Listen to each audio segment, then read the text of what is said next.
salut la mi fa swag underscore gis yi am mbégte taxawaat fii rek ñëw di wax ak yéen ci suñu série Virginie comme on a l'habitude de le faire ma ñëw nag di ko def rekin tak ak yéen mais balaa boobu dañuy jàll ci li nga xamante ne nag mooy buzz de la semaine comme ni ñu amee habitude di ko def mooy semaine bii ñu génn donc li nga xamante nag mooy yëngal la toile ñun ñëpp xam nañ ko muy rek suñu animateur boobu ñu naan ko Pape Cheikh Diallo ñëpp xam ko mu nekk TFM def fi benn njombe voilà mu nekkati la nga xam ne dafa secouer la toile comme d'hab mooy loolu parce que sénégalais yu boobu dafa mel ne dañ ne juum bokkul ci seen dictionnaire que boo juumee rek dañ la war a amee ñëpp amee la daal di nag commencer di la ngawtee il y a même des gens ki nga xamante ne dañuy rek daal di déborder commencer di la saaga di la wax naka sudul noonu si rek li nga xamante ne njuumte la voilà man njuumte laa koy tuddee parce que moom c'est un influenceur homme public la donc toog télé di wax en direct je crois que émission am c'est en direct donc juum yomb na ci bu dee la nga xam ne lañ ko rediffuser teg ko nag nga xam ne c'est des vrais cons mais je pense que yeewu leen en direct la donc li nga xam ne da nga ko wax en direct mooy liñ naan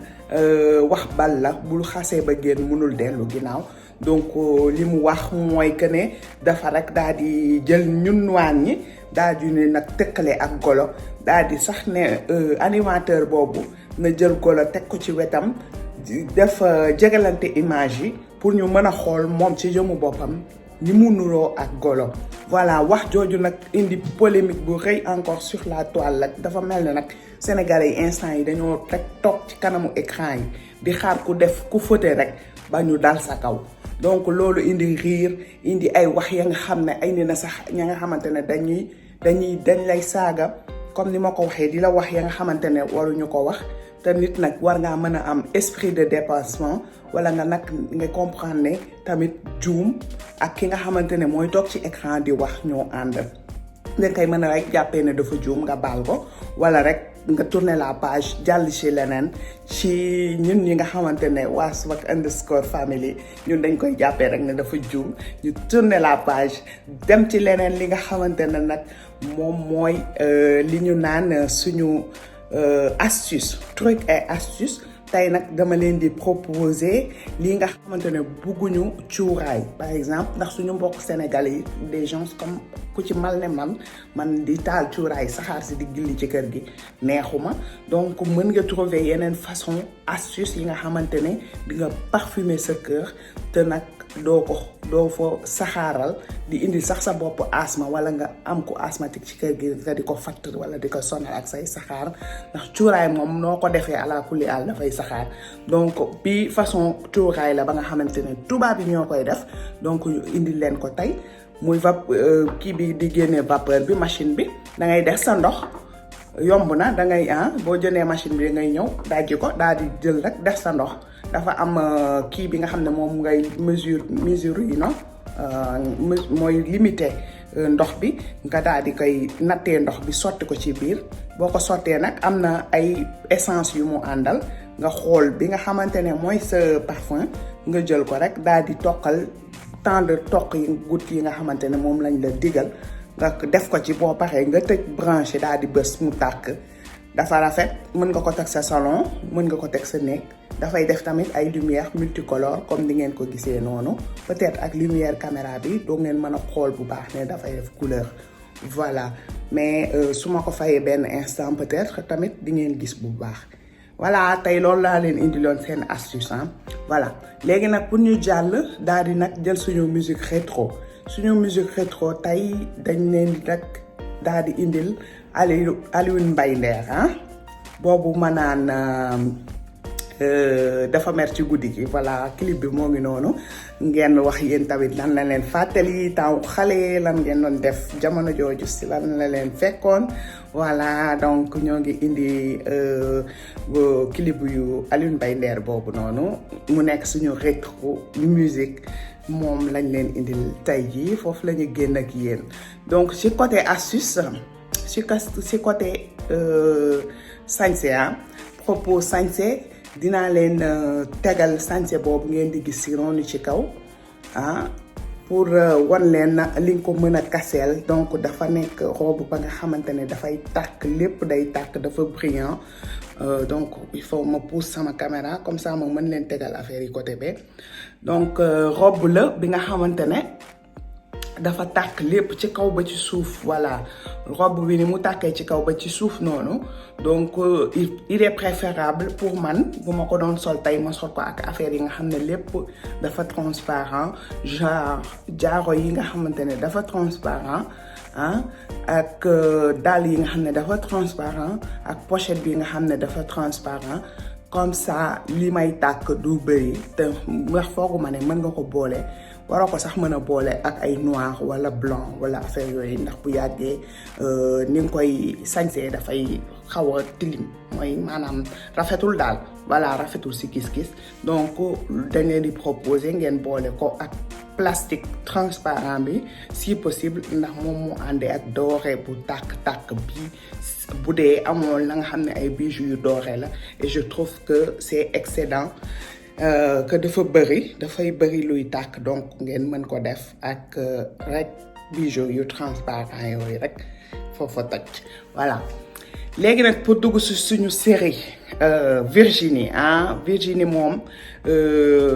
instant yi dafa commencé nag di ñu indil ay surprise. bu ngeen xoolee bu baax ñi nga xam ne ñoo nekk ci classe bi et c'est des inconnus parce que y a les acteurs et ya nga xamante ne tamit dafa nekk ci ginnaaw acteurs yi ñi nga xam ne xamuñu leen bu baax, tel que ki nga xamante ne tey jii moom moo indi coow bi ci école bi, maanaam mu daal di dajale ñaari gel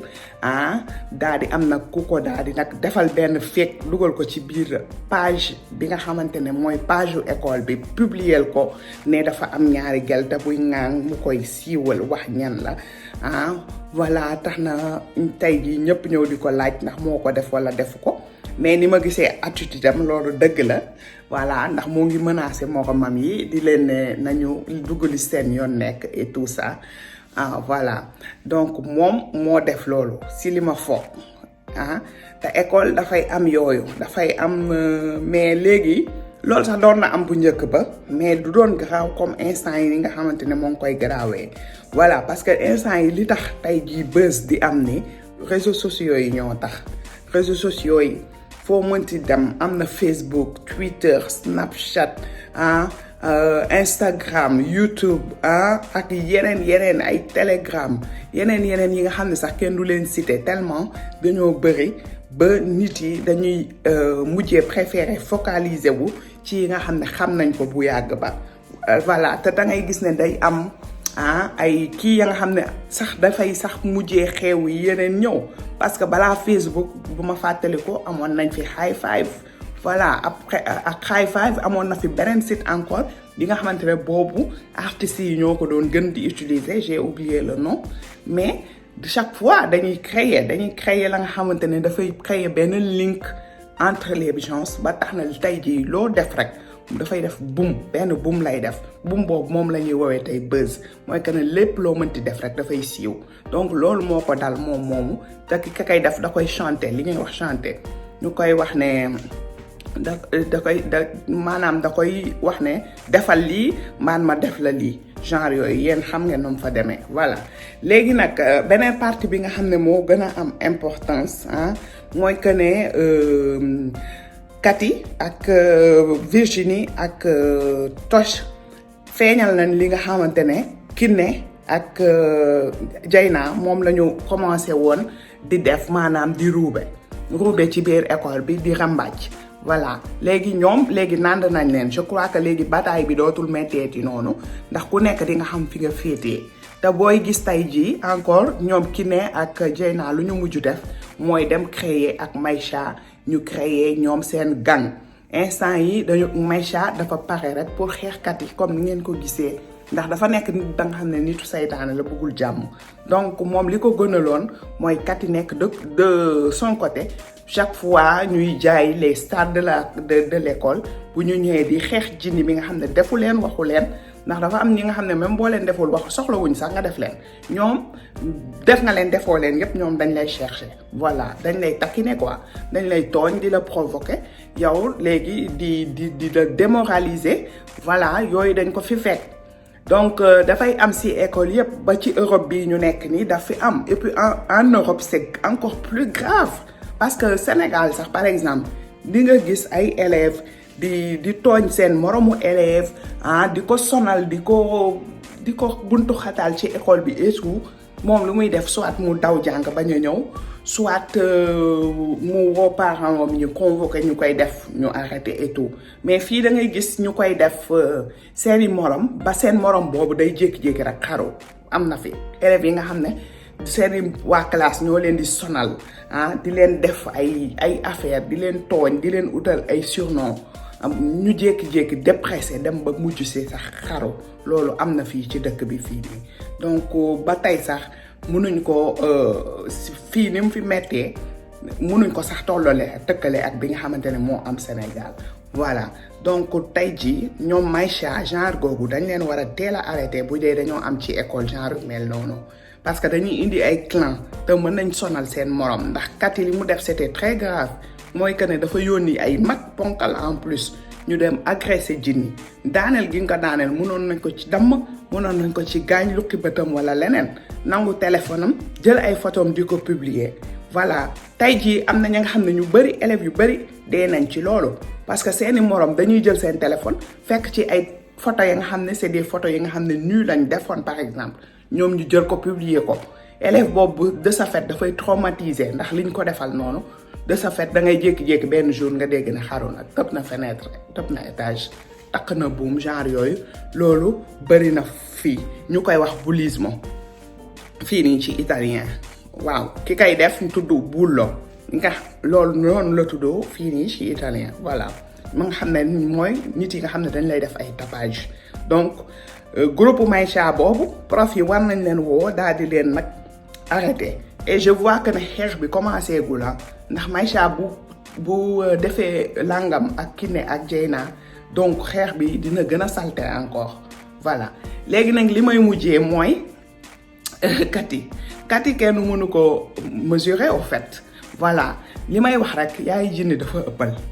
ëppal franchement moom daal moo gis paa bi moo ko ne libre na moo ko ne nag léegi takk ma instant yi loolu la nekk di carte ndax moo ngi sax dem di jéem a amadoué doom ji muy Kati di ko jéem a peñe jéem a waxtaan ak moom j'ai pas trop compris fan la ñu nekk exactement ndax kër Kati la dem wala Kati moo ñëw këram voilà mais Kati dafa nekk ka nga xamante ne munoo ko situer munoo ne fii la far wala fii la far munoo ne nii la mel wala nii la mel ndax dafay rek cambiare saa su nekk dafay changer donc moom mën na xëy tey nekk caméléon suba mu xëy nekk leneen jaaxal la voilà gis nga ne moo ngi toog moo ngi reetaan moo ngi waxtaan ak mère bi et tout mais question finale bi nga ko posé mooy li nga xamante ne yow da ngay tiit yow mi koy seetaan sax da ngay tiit parce que tu te trouves un instant dans le film dans la série donc ni mu ko waxee nee na ko dama ndax mën naa la laaj aw dara mu ne ko waaw mu ne ko dama bëgg a xam ndax li ngay def man maa tax nga koy def wala sama papa moo tax ma koy def nga koy def ba pare nag daal di fas kanamam xool mère bi voilà donc loolu mooy que ne dafa nar a metti mère bi bu naree ñëw génn ak paa bi Kati du ko ci bàyyee noonu de en tout cas xam naa ne du yomb commencement bi parce que Kati dafa habitué wu nekk ak papam